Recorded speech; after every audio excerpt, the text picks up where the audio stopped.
All right. Welcome to the Ultra High Net Worth Clients Podcast. I'm your host, Chris Broadhead. We started this podcast as a way to create a central resource of the best business owner growing tips shared by the most outstanding business owners in the industry, of which our guest today is definitely one. These outstanding business owners agree to be on the show and provide a ton of value for free, all in the hopes that our audience might learn from their words. This episode is part of our Business Owner series and will offer insights into the needs, wants, and desires of this highly sought after client demographic. Today's incredible business owner guest is Ophir Gadot. Ophir, can you introduce yourself and tell us a little bit about you? I'll do it short or how much time do I have for this? You got all the Um, time in the world. all right, man. So my name is Ophir Gadot, originally from Israel, in the US and Florida for the past 9 years. And I did Ophir, like I told you before we got on the show. And my career is basically ranging from the startup space and the agency world, kind of in between, one feet here and one feet there. Started 16 or 17 years ago. Don't catch me on the exact date. My first startup in the search space back in the days, Microsoft. Huge failure from my side. Kind of the first company reflected my position in that time as a founder and as a marketer. So got to a position of 200,000 customers, but were unable to figure out our monetization and how we take it from a nice, cute startup into a real business. So this business failed after 2 years. Did a couple more startups in the SaaS space, some entertainment, some B2B. Still was unable to find like significant success, but the kind of place that took me from the grind towards making money and becoming a business owner rather than just a grind founder was we did a company in the affiliate space, just connecting between affiliates and between publishers and merchants. And we've developed some tools to enhance cookie tracking. And this opened up a lot of opportunities for us for collaborations and just getting into a higher tier of customers and a higher tier of partners. And from that point, I kind of understood my capabilities and got my confidence in terms of doing B2B sales, partnerships with like more than the mom and pop shop, you know what I mean? Like a bigger type of business. And this in a way unlocked my potential to build more relationships, start new businesses, and move from there. I started an agency back in Israel. I'm speaking 2012. The agency was working very well. And I literally started from, I learned marketing on my own companies. So it's not like somebody taught me. I needed to learn and understand like the people that are brought to marketing, if it's working, if it's not. And this is like what brought me to the understanding that there's no experts in this space because it's so dynamic. So why not? I'm going into it. So from that point, the agency grew and I've kind of hit a ceiling around 2014, 2015. Like the business went good, but couldn't get to a certain number I was aiming for. And I got married. My wife was originally from the US. So this kind of triggered an adventure on my side to move to the US and try to start from scratch there. Moved to the US in 2015 and I kept on running my agency from afar, like the Israeli agency from afar, and did some like minor agency work in here and consulted founders in here and so on. And then I got an opportunity to run Diamond CBD, which was back in the day was like a warehouse selling CBD products. And we scaled it all the way to 50 millions in annual revenues. And became the largest CBD brand in the day. From there, I got a partnership opportunity with a corporation in California, beauty space, like hairstyling tools, makeup, things like that. We were like running 6 different brands across different places, like different languages and so on. And from there, I left just because I was tired of all the hairstyling tools and curling irons and all that shit. And I got a I got a call from my buddy that I hired back then to work with me on Diamond, Joe. He called me to tell me about Furlough, and he's like, "Damn, I have a community here, and I have like 1,000 people, and I'm not sure what I'm gonna do with it. I want you to join me, and I want to do it together." And I took my few weeks to do my due diligence and understand if this is something I want. And since we're Furlough and things are going very well, man. That's like the shortest version I can give you. That's awesome. A lot to dig in there, Ophir. So, were you an entrepreneur from the get-go? Did you have any office jobs? Tell me kind of like how you got started. Oh man, so I studied laws and economics, um, and I knew I'm not going to be a lawyer. I knew it. It wasn't me. Like, I felt uncomfortable with it from day one, but I wanted to finish my education, like because I didn't finish high school. So I had this monkey on my back that I needed to finish. I finished, I did my internship, and literally day one in the office, I knew like this is not for me. I can't do this. So I counted 36 4 days until the end of my internship. And that's pretty much was my only office work. After like during that year, I started my first startup that I mentioned.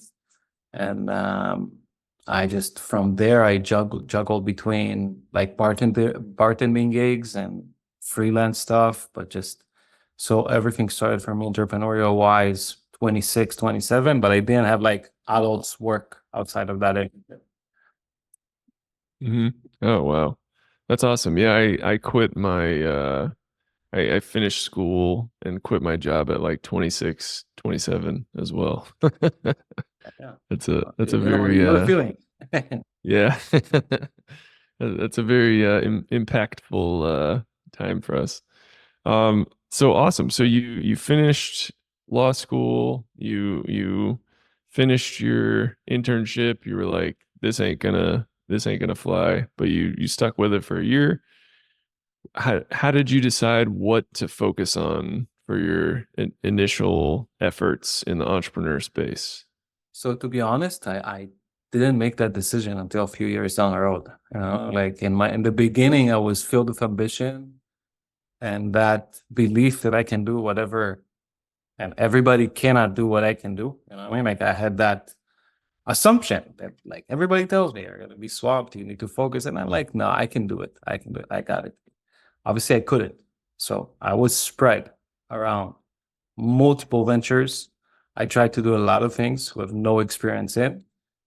Um, I mean, in a way, it was a blessing for me because it allowed me to test multiple areas and try a lot of new things and learn a lot of new shit and fail across multiple industries.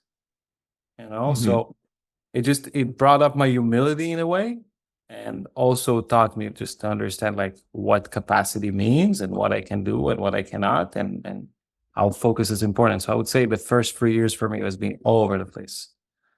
Hmm. Nice, nice. What were some of the best insights you gained during those first 3 years? I mean, first for me is that hustle culture makes no sense. Um, like Yeah. you the Go on. business got to work 24/7. And the moment you allow it in the beginning, you're putting the seeds for you to be a slave of your own business rather than create the life you want for your business. So I think Mm, this is very important understanding that I had from very early on. Um, Understanding leadership, what it means to, because when you get, especially when you get partners on minor equity holdings and things like that, you don't have the leverage of people needing, the payroll, the paycheck. Yeah, you need to make people follow you and work with you for them trusting you. So I think that trust, understanding that all my relationships are dependent on that trust, is something that came in that phase as well.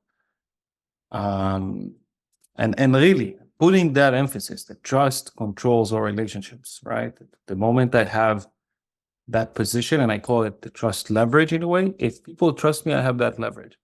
So I need to build and just empower those relationships of trust. And this way I can scale businesses, I can build better cultures, and I can build better partnerships.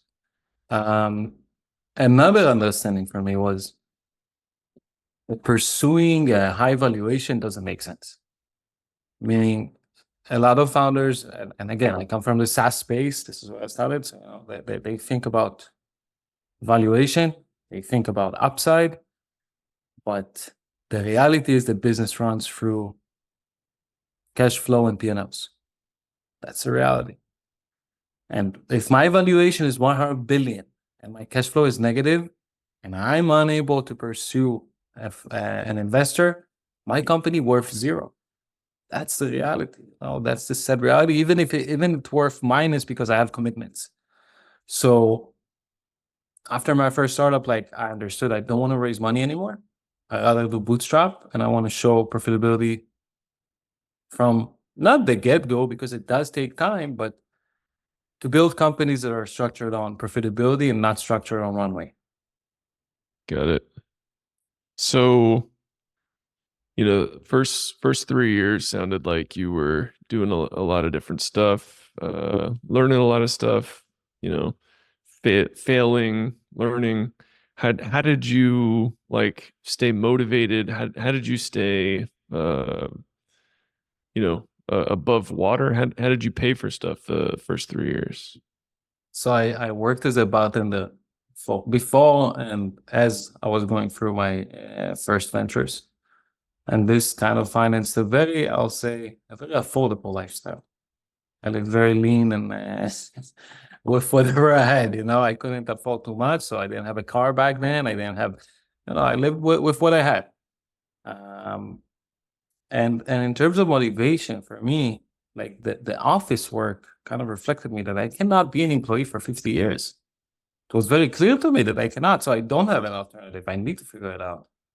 I couldn't bank on like other people are banking. Oh, okay, I'm going to go to university. I'm going to find this role. I'm going to grow in it. This wasn't an option for me. So I just needed to go through that route, but there was no other way. Awesome. Yeah.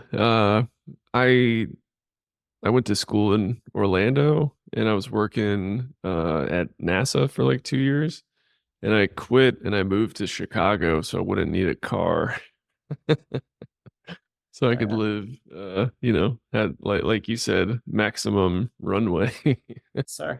Yeah, you gotta go with what you have. Yeah. So tell me about your first, hit. Tell me when something, really worked out well. At what point in your entrepreneur career did that happen? So I think my agency in Israel kind of like the successes started before. It was mostly internal about having confidence and understanding what I can do. And once that confidence was solidified, and okay, I'm good at what I'm doing, and I can create business. Then like things have turned around for me. So it wasn't a specific business. It's more about me internally. And it started with the affiliate business that I mentioned earlier. And this was, so think about, we got setup fees from merchants of more than $60,000. And I'm speaking about a website. Like I'm hitting people and just our pitch was so good. Our promise was so good that people would put money in just for the opportunity, So this was a great success for me to say, oh, damn, I got 60K in setup fees with no fucking website, just to reach out to people and pitch them. This was a great boost for me. The other one, obviously, was the agency, where I kind of already had a name. My team already had a name in our network, and people came to us. So the first time I felt what inbound feels like, like people reaching out to me and asking me, hey, can you help? So this was new. And this experience was phenomenal because whenever I did cold outreach and cold calling, it's tough. So I would say between the affiliate business and the first agency. Mm-hmm. And it was a marketing agency? Yep. What types of services were you offering? So it was a holistic approach for marketing, like pretty much everything, from the website level all the way to integrational needs, Facebook, Google, copy, design, you name it, everything needed. And yep. Mm-hmm. Nice, nice. That's awesome. And when did you get into the SaaS space? So I started, my first startup was a SaaS company. Mhm. Uh, and also our initial clients of the agency were SaaS companies because of our network in the startup space. So I would say that SaaS was my entry point. E-commerce, I got into e-commerce mostly after I got to the US in 2015 in Diamond and things like that. I did some e-commerce before, but SaaS was definitely the foundation for me. Awesome, awesome. So, for your marketing agency, were you performing the services or were you outsourcing those? No, so I can't do shit by myself. I can't write, I can't design, I can't write a code, I can't do shit. I have the blessing of having good people around me and the skill of building a good team that can deliver, and I can do the front facing. And how do you find good people? Oh, I try a lot of people until I find the good ones. Where It's- where do you find them though? so I've been hiring remote. I've had in offices in the Ukraine. I'm speaking when I was 27 in my first startup.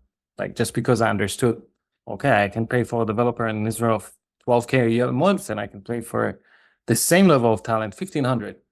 So I opened an office in the Ukraine and moved from there. So this was my starting of outsourcing and just getting talent remote abroad. Um, and I continued obviously Upwork. I think I'm one of the early adopters on Upwork and using Upwork. I can see more than $2 million in spend in Upwork. So I've been running in this platform for a long time, and over time, it's like, it's your network kind of bringing you people. Like in the beginning, yeah, I need to look for people on Upwork and find people on Fiverr and all that stuff. But over time, people just like I just got to know so many people that are good in their field, and they connected me people. So my network started creating those opportunities to find great talent. Mhm. Awesome, awesome. And do you have sort of a protocol for testing out a new uh, some new talent? You give them a certain time period to prove themselves. So when I let's say if I'm looking now for a designer or for a copywriter or for a campaign manager is a little different because every account is different. But normally I give them the same task for 3 different candidates that I liked in advance. I don't invest that much in auditing, in interviewing. Like I don't believe in a process that takes 3, 4, 5, 6 weeks, simply because the good talent don't go through a round of 6 weeks of interviews. They have offers pending. And I want to give them the same task compared. And also I come with the understanding that everyone needs to be in a position to be good. Like a lot of times we hire and we expect somebody to come in and do this, make the miracle happen, and make things happen for you. And we expect them to fit in and buy in our processes and our culture and stuff like that. And to me, giving them the understanding that we trust them upon hiring, and we give them 3 to 6 months to be in their comfort zone. And we know it's not going to be perfect. I think this goes a long way of giving someone confidence and not trying to hit a home run from day one, but really buying into the culture. Um, Another thing for me is so I'm looking at people to see motivation A and communication B. Like if they have both, more than likely, like the skills, this can be handled, especially in our space that is so dynamic. But if they are good communicators and they want it, they have the motivation, they want it, things normally fall through. things don't really go well, Mm-hmm. Awesome. Awesome. So it sounds like building and managing a team is your secret to success. Do you have any insights into managing a team effectively, keeping them motivated, um, all that stuff? I mean, there's a lot that goes into it, and it's not like I have the recipe. I think there's a lot, and I see a lot of good leaders doing different things, and it works for them as well. So I think it's everyone has their own way of doing things. For me, it's been like I would say that being humble is very important. Just not letting people feel um, not worthy when they're on the team, or making sure that your team members are feeling more respected than your executives. At least for me, this is something I'm trying to do. Transparency on decision making and on the executive level, because I want every employee to know what's going on in the company. And if we have a bad time, they're going to know it. They're going to know it. And I don't mind sharing P&Ls with them. I want them to be, I want to be transparent with them as much as I can. And this creates a buy-in for them to really connect with the company. Investing in good culture people. Because once there are internal dynamics between the team and they like each other, everything is so much easier, right? So a lot of times bringing positive culture people, even if they're not necessarily the skill you need, serves a great cause here. And our policy is always time free is paid. We're not about how many hours somebody works, or we're about deliverables. So, and I think it's critical because a lot of times, especially in the remote and the gig economy, people want to feel like they're being trusted and they have that runway or that option to work and do their stuff without being monitored all the time. Yeah, yeah. That's I try to do the same thing. Like working for an hourly rate to me never made any sense. It's like you should just be paying me based off of what I deliver, not how many hours I sit here and look busy. Yeah, I agree. Yeah. I agree. I Um, think it's one of the biggest problems in remote work right now, that people pay per hour. They don't understand, like, it's not like my hour at 9 a.m. is the same as my hour at 12 midnight, right? The exactly. fact that they're priced the same is ridiculous. Yeah, it's true. It's true. Oh, awesome. So it sounds like you have done a variety of things in your entrepreneurial career. How do you like identify and grade opportunities? How do you know that this this next initiative is the right one for you? So in Furlough, I have the real great opportunity of seeing, like, feeling the end consumer, you know? And I think it all comes back from seeing what the end consumer wants, seeing what their pains are, and what's the competitive landscape for that solution, right? So in a way, it's about being very connected to the market, being aware of it, and not being afraid of the situation in the market. Because, like, competition is good. I'm good with competition. I would say that every time, so just to put it in the context, we manage the top 3 community in business and marketing in Discord right now. And we see a lot of inquiries about product, about solutions, about things like that. When I see something recurring, that rings, a lighting bulb light up in my head.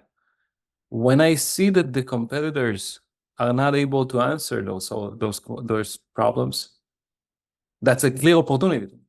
When I see people starting to complain about solutions in the market, to me, that's must go in.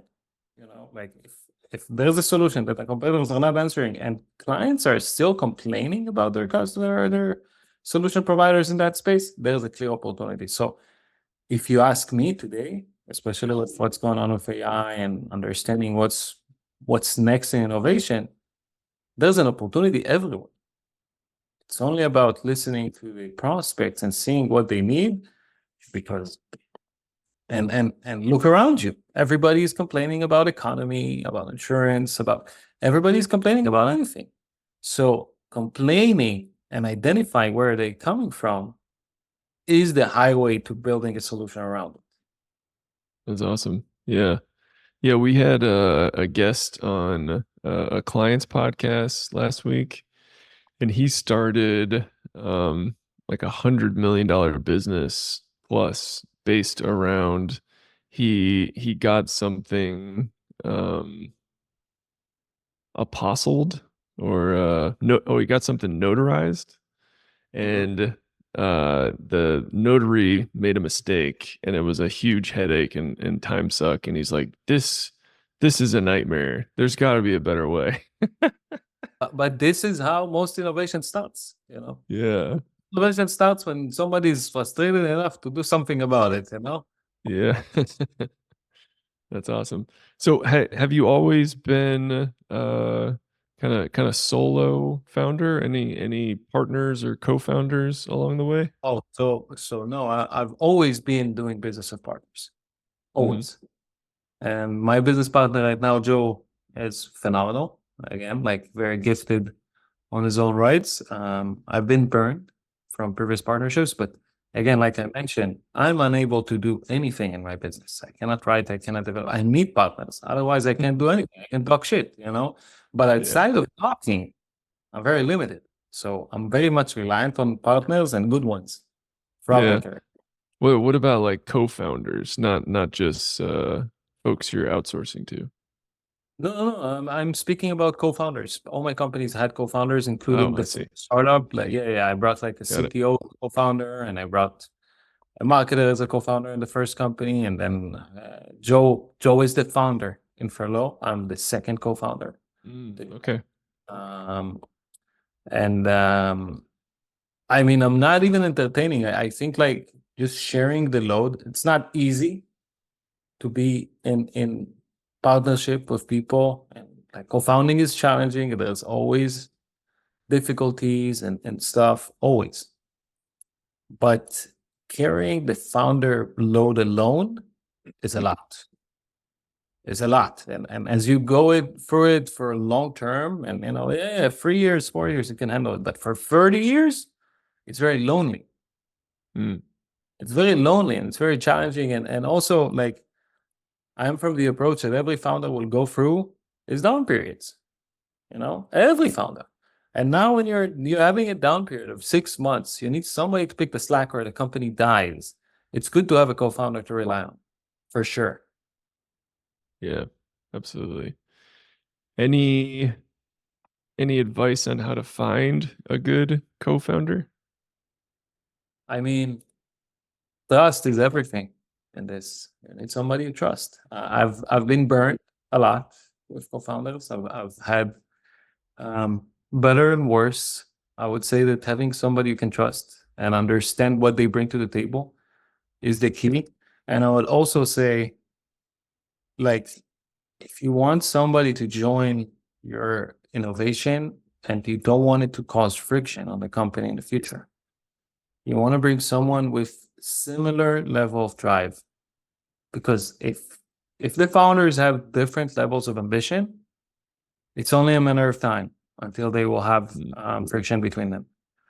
If your founder is more motivated than you will have fire towards you at some point, and vice versa. So I think just matching the motivation is key on top of trust. Nice. And did you meet them through in-person meetup groups? Did you meet them through Upwork? Did you a friend So, referred you? How did you meet your co-founders? so the first founders I've had in my Israeli company, I met through people that knew people. I was looking for a developer. I didn't even know what skill set I was looking for. So I asked someone that knows someone that knows someone. And this is how I got to meet people in person. So until I moved to the US, all my founders were meetings in person. Um, and the only case I got partners, co-founders, not in person meeting was in Furlough, when we got another minor co-founder, Rostin, which I never met in person. And I worked with her for 3 years. She's from Scotland. Um, but this came from a more like we've had experience working together. You know what I mean? Like we had a relationship before this partnership was established. And Joe, my partner, I hired him. So obviously I met him face to face before. I hired him for Diamond. Um, to me, I'm very much a face to face person. It's not that you cannot close partnerships online. It is. And like our community supports tons of co-founders collaborating and partnering up in the community itself. And I do recommend communities to look for co-founders. But to me, nothing can replace just meeting someone, understanding you're in the same vibe, feeling that person, because online you have that gap of not feeling the other's party. You don't fully know, you don't fully understand. So yeah, I do recommend doing face to face, though.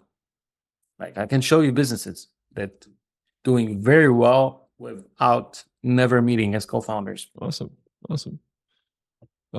Great. Well, we're coming towards the end of our time together today.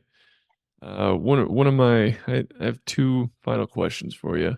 One is, do you have a financial advisor? I have a good friend who's a financial advisor, but I don't pay someone retainer for that. No. Okay. I mean, you're a very successful person. Do you ever see yourself having a financial advisor? I mean, it depends. It depends. I need to be in a place where, because of being a bootstrap founder for so many years, I'm used to allocating money from here to here, between the businesses. Yeah. So it's really a question of me getting to a point that I have an abundance of money and my businesses don't need it. Mm-hmm. So this is a this is a roadmap question. I don't know. Yeah. So when you're 45, 50, probably. Probably. Yeah. Do you any thoughts on what you would look for in a financial advisor, or will that just come at the Uh, time? so again, it's all come back to trust. I need to trust someone, put my Yeah. money on him, and understand. Okay, he has my best interest in mind. It's not just a retainer for him. So normally I would go, like everything that I hire or recruit, I'll go with a smaller firm that I feel they care about me, other than I'm just another, I don't know, whatever portfolio they have. Um, so it's about attention, getting the right attention and getting the right level of care. Mhm. Awesome. Awesome. Thank you for sharing that. A large portion of our audience is financial advisors, so I love having successful business owners on and kind of getting some direct insight. So thank you for sharing that. For sure. My final question for you, and it's an open-ended question. You can take it in any direction that you like. It is, what are you working towards? I mean, so we have big goals in Furlough, and our goal is to create a place for people to start, like a starting point and an ending point for founders and employees alike. And this project has a lot of ambition to change the world in a way. So for us and for me, it's about building this ecosystem where people come in, they know, they trust, and I'll come back to trust always. They trust the place they're in, and they know that this place can support their future. So that's our biggest goal, and it's not an easy one. We're trying to gain trust on tens of thousands of people to put their business inside, and make the effort to grow with us as an ecosystem. So it's it's a big cap, but I'm very optimistic we're going to pull it off. Hmm. Awesome. Yeah. Can you expand on Furlough and tell us more about it? Yeah. So we are like I said, top three community business and startup community on Discord. We run more than 50 events a month, educational events, panel, interviews, startup program, and so on. We do networking sessions as well and educational content in big volume. We also, so everything is free. This community was designed to be free. We want people in. We're not about gatekeeping and things like that. And I think the biggest thing that differentiates us from other communities would be in how everything is instant. So our voice channels are always active, always. And this means that if you need something, there's always the chance you'll jump on a voice channel. It's like going into a conference room. You know what I mean? Like on real life. So there's always the chance there's somebody who can help you. And as the community scaled, those opportunities only opens up further. The other side is we're very business oriented. When most communities are very, I'll say, community oriented, you know? So we put a lot of emphasis on making the business sense for members to be in the community and contribute to the community. Like we will make sure to bring them business their way, and make sure to bring opportunities to them, speaking opportunities, gigs, whatever. So we try to create that bond between members by building more and more business opportunities and business ties between them. And this has been working amazing for us. Awesome. Awesome.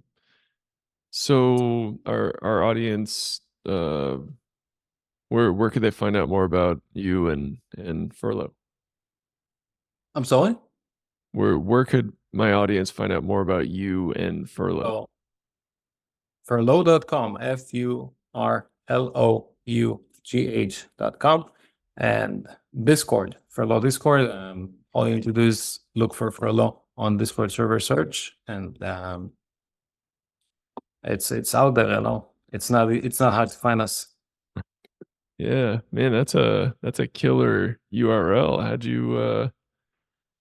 you get your hands on that one? we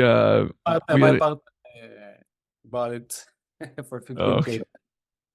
Oh, that's it. 15K. You guys got a deal. Yeah, like speaking 6, 7, 8 years ago. So prices now would be 50, even 50 to 100K. Oh yeah. I had a previous guest. He bought the URL forever.com. Can you guess how much that set him back? I would in millions. This should be in millions. Yeah. I think he said it was 750K, but it's probably worth millions now. Just saying how crazy this world is, where affiliate.com is, I think, 4 millions. I know the founders, so I think they bought, but forever is 6 figures. It's crazy, huh? Yeah, that's awesome. Ophir, well, thank you so much for taking the time, man. It was really great getting to know you and hear a little bit of your story. You're a really motivated and exciting person, and I'll be very interested to continue watching your journey. Same here, Chris. It's been a pleasure to be here. Thank you so much. All right. Awesome. And to all our listeners out there, thanks so much for tuning in, and keep on growing out there, everybody. See you.